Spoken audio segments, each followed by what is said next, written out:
ओम शांति।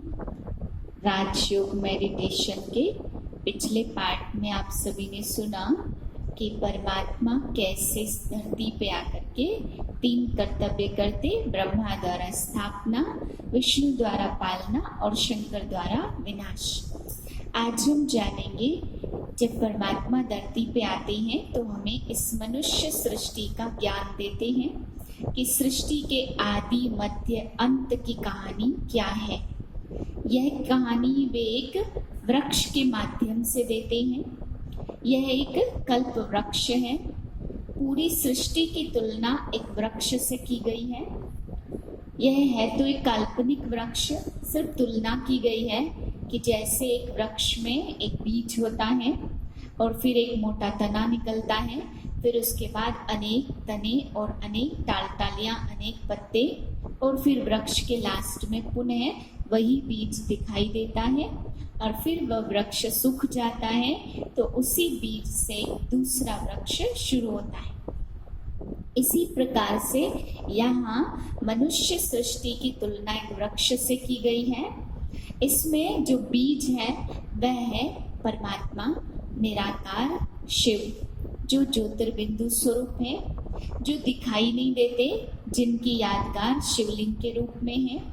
उन्हीं से जब ये वृक्ष शुरू होता है तो कैसे सृष्टि पे एक तना यानी एक धर्म था और कैसे अनेक धर्म आए और कैसे अनेक धर्म आकर के फिर अधर्म हो जाता है, धर्म भ्रष्ट कर्म भ्रष्ट बन जाते हैं, और कैसे फिर परमात्मा पुनः वो बीज पुनः इस धरती पर आकर के धर्म भ्रष्ट को श्रेष्ठ कर्म और श्रेष्ठ धर्म वाला बनाते हैं।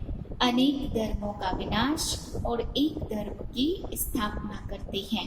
तो इस वृक्ष के माध्यम से सृष्टि के आदि मध्य अंत का पूरा ज्ञान दिया गया है।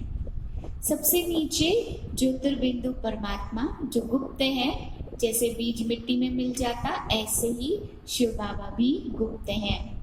पहला मोटा तना सतयुग और त्रेता युग यानी एक धर्म, आदि सनातन देवी देवता धर्म। यहाँ पे कोई द्वैत मत नहीं होती, कोई दूसरा धर्म नहीं होता। एक धर्म, एक राज्य, एक मत, सब कुछ एक में होता है।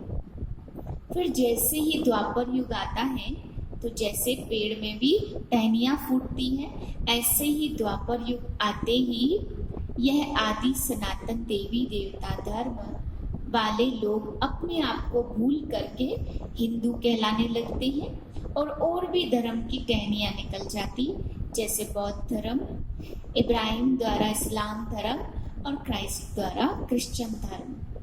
फिर और टहनियाँ निकलती हैं, ये धर्म बढ़ते हैं, इनमें पत्ते यानी इन्हीं के धर्म के मनुष्य वृद्धि को पाते हैं। फिर और आगे चल के जैसे ही कलयुग आता है तो मुस्लिम धर्म, सिख धर्म और भी छोटी मोटी टालियां बहुत सारी निकलती जाती हैं। संन्यास धर्म, जब कई टालियां निकल जाती यानी कई धर्म, मठ, पंथ, संप्रदाय, एक एक धर्म में कई मठ हो जाते हैं, कई संप्रदाय हो जाते हैं, तो कलयुग अंत में अनेक धर्म होने के कारण धर्म अधर्म हो जाता है। सतयुग और त्रेता युग में धर्म और कर्म जॉइंट थे। जैसा धर्म में कहा गया देवी देवता धर्म, ऐसे ही उनके कर्म भी थे देवी देवताओं की तरह, दिव्य कर्म। और द्वापर युग से क्या होता है, धर्म स्थापक आते हैं, धर्म स्थापन करते हैं, जो बातें वह बताते हैं कि जीवों पे रहम करो या फिर प्रेम ही ईश्वर है या कुछ भी जीवन जीने के वे सिद्धांत देते हैं, तो हम सभी मनुष्य आत्माएं क्या करती हैं, नाम और रूप से तो धर्म को अपना लेती हैं लेकिन कर्म में नहीं ला पाती। इसलिए द्वापर युग से धर्म अलग और कर्म अलग हो जाता है। कलयुग आते आते क्या होता है, न धर्म रहता न कर्म रहता, धर्म भी भ्रष्ट और कर्म भी भ्रष्ट। इसलिए आज सभी डरते हैं धर्म के नाम पे जाने से, कहीं वहाँ पे लूट ना मिले, कहीं वहाँ पे धोखा ना मिले, इसलिए कोई भी आज धर्म के नाम पे जाने में बहुत डरते हैं।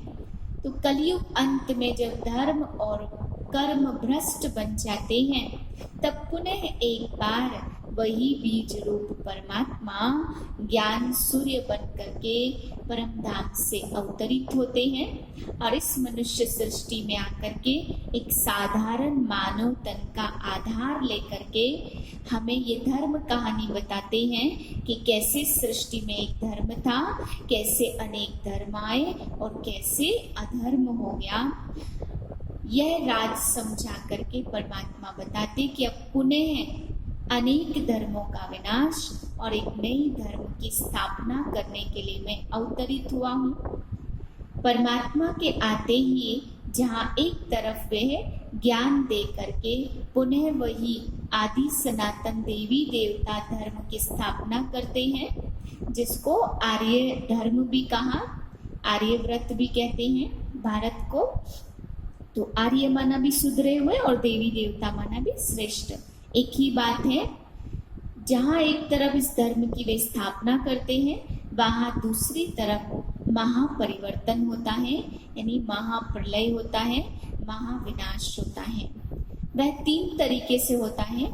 जैसे शंकर जी को दिखाया कि त्रिशूल से आग निकली और सारे विश्व का, सारी दुनिया का विनाश हो गया। तो कोई शंकर जी के हाथ में त्रिशूल है या त्रिशूल से विनाश ज्वाला निकली, ऐसा नहीं है। इसका अर्थ यह है 3 शूल यानी 3 बहुत बड़े कष्ट इस दुनिया को आते हैं। पहला कष्ट है प्राकृतिक आपदाएं, अंतर्राष्ट्रीय होंगी, अभी हो भी रही है और आगे और भी अति में जाएंगी। दूसरा कष्ट मिलता है इस पूरी सृष्टि को, इस सृष्टि की सफाई के लिए जो विनाश होता है वो दूसरा तरीका है सिविल वॉर। आपस में मारकाट होंगे, गृह युद्ध होंगे, सांप्रदायिक दंगे होंगे, जो अभी हो भी रहे हैं और आगे यह चीजें अति में जाएंगी। तीसरा तरीके का है वह है एटॉमिक वॉर। जो भी मिसाइल्स, परमाणु बम, एटम बम यानी साइंस के साधन विनाश के लिए तैयार किए गए हैं, उनसे भी सृष्टि का महापरिवर्तन होगा। तो इतनी बड़ी सृष्टि की सफाई करनी है तो कोई छोटी मोटी मशीनरी तो काम आएगी नहीं। इसलिए 3 प्रकार की मशीनरी परमात्मा कार्य में लाते हैं और इन 3 प्रकार की मशीनरी से इस पूरी सृष्टि की सफाई होगी। यह सृष्टि सुंदर स्वच्छ बनेगी और दूसरी तरफ ज्ञान से अनेक आत्माएं सुंदर स्वच्छ श्रेष्ठ बनेगी। तब एक नए धर्म की शुरुआत होगी जिसका नाम है आदि सनातन देवी देवता धर्म। इस महापरिवर्तन के समय में जो आत्माएं, मनुष्य आत्माएं भगवान को सहयोग देती हैं, मददगार बनती हैं और दुनिया को आजाद कराने में अपने विकारों की कुर्बानी देती हैं, उनका गायन और पूजन सारे कल्प में 108 की माला के रूप में होता है। द्वापर युग से जब दोबारा से पूजा भक्ति शुरू होती है तो वही आत्माएं वहां से गायन योग्य बनती हैं। उनकी माला आज भी हम सभी सिमरते हैं, जिन्होंने सृष्टि को स्वर्ग बनाने में परमात्मा के मददगार बने। इस प्रकार से सृष्टि के एक धर्म से अनेक धर्म और अनेक धर्म से अधर्म और अधर्म से पुनः सत्य धर्म की स्थापना का कार्य, यह ज्ञान परमात्मा हमें इस समय आकर के देते हैं। आगे आपको बताएंगे कि कौन सा समय होता है जब भगवान ये सारा ज्ञान आकर के हमें देते हैं। वह समय आ गया है या आगे आएगा या अभी चल रहा है, वो अगली वीडियो में। ओम शांति।